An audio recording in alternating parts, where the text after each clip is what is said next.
Hello and welcome to Cook for Fun. We are going to make this today, which is a lightly spiced vegetable pulao, fluffy grains of rice coated with ghee, flavored with spices and having dry fruits.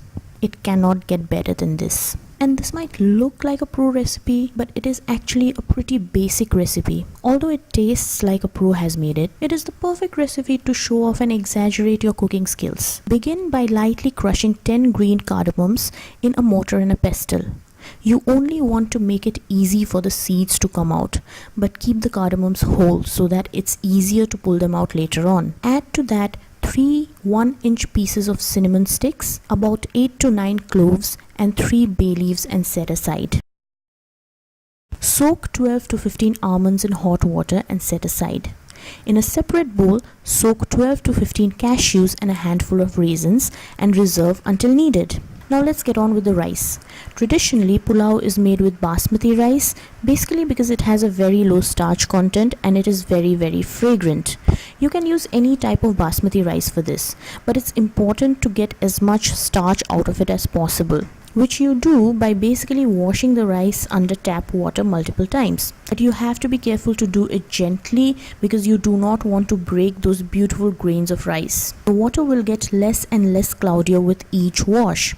That is just the starch dying. Soak the washed rice for about 30 minutes, after which your rice will plump up a little and will be opaque, which is what I have here. I am using 1 cup of rice which will yield 4 servings. Bring a large pot of water to boil and the exact measurement is 4.5 cups, to which add your soaked rice, and I recommend using a spatula for doing this and also doing it very carefully because the water may splat. Add your whole spices and 2/3 cups of sugar, and this may seem like a ridiculous amount of sugar, but we are using 4.5 cups of water and this will be diluted, so you're good. Add salt as per taste and please taste for seasoning and for balance of sweet and savory. You may need to add more sugar or more salt. Boil your rice on high until the rice is 70% cooked, which for me happened at 9 minutes. This may be different for each of you, so I recommend to keep checking after 6 minutes because once you overcook the rice, that's it. Game over. You're done. Once the rice is 70% cooked, get it off the heat immediately and drain. Air dry for about 10 minutes and then drizzle 2 tablespoons of ghee over. And please use a good quality ghee for this. I'm using homemade. Now if you don't make your own ghee, I suggest buying it from a reliable source like that local dairy farmer, someone you know knows. Mix that thoroughly, during which you should also be able to pull out all the whole spices. Why?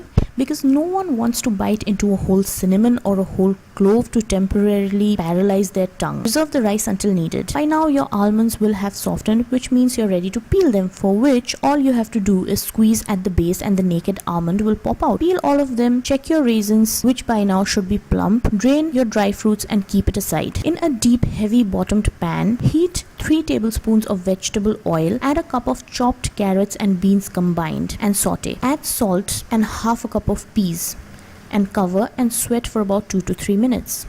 After which add 1/4 cup of paneer that is cut in small cubes, followed by your soaked dry fruits and nuts. You need to dry out any water on your dry fruits.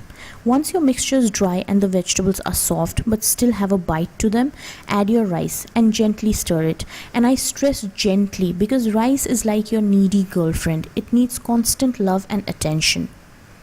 Cook for a further 5 to 6 minutes on low until your rice is cooked through, at which point you are ready to serve.